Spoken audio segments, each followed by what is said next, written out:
What's up, YouTube? This is Vernacular TV.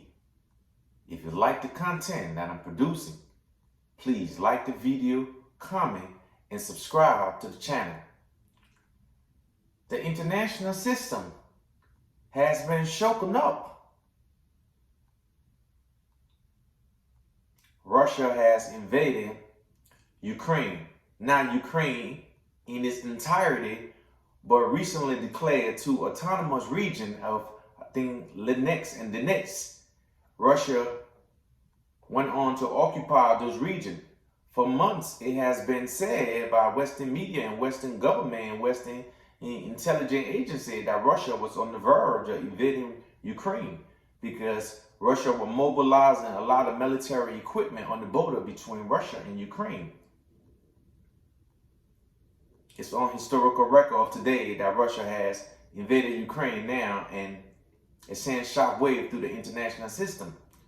The international system, as we know, is governed through the body of the United Nations and NATO, and that's how laws by the imperial country, the former colonial powers, that's how they are able to govern the current international system. The system itself does not have a police. Interpol can prosecute people.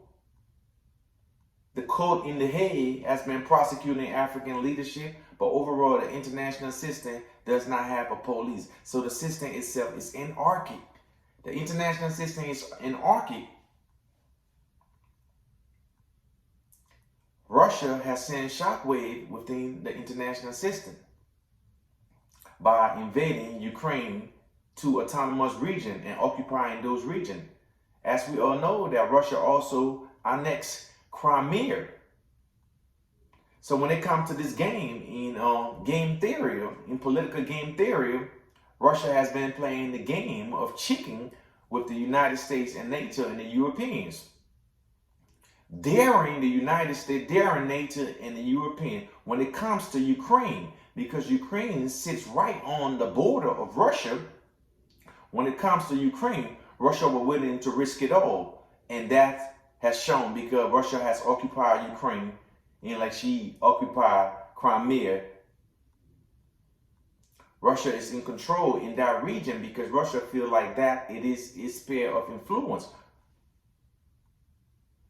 As President Trump came to power, he mentioned great power competition has surpassed the war on terrorism. That's a very strong statement. Great power competition has surpassed the war on terrorism. When it comes to Russia and Ukraine relationship, Russia is afraid that Ukraine will potentially be going to join NATO, which would pose a threat to Russia.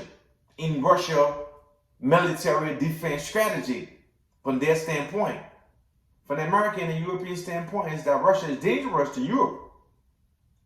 When Russia invaded Georgia,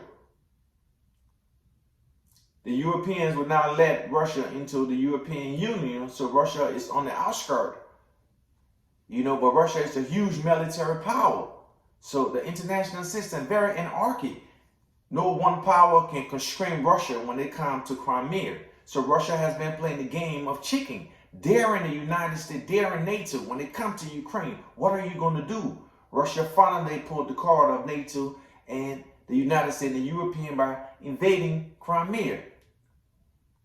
President Joe Biden stated that he is going to sanction Russia, the Nord Stream pipeline, and stop the pipeline flow of gas to Germany, which is a huge boost for German heating industry during the winter time. So the United States is going to freeze that. The European is going to sanction Russia. The United States is going to sanction Russia. The international community is going to condemn Russia. But when it comes to Ukraine, Russia has been playing the game of chicken, telling the United States, telling NATO, what are you going to do? The system is very anarchic. Very anarchic.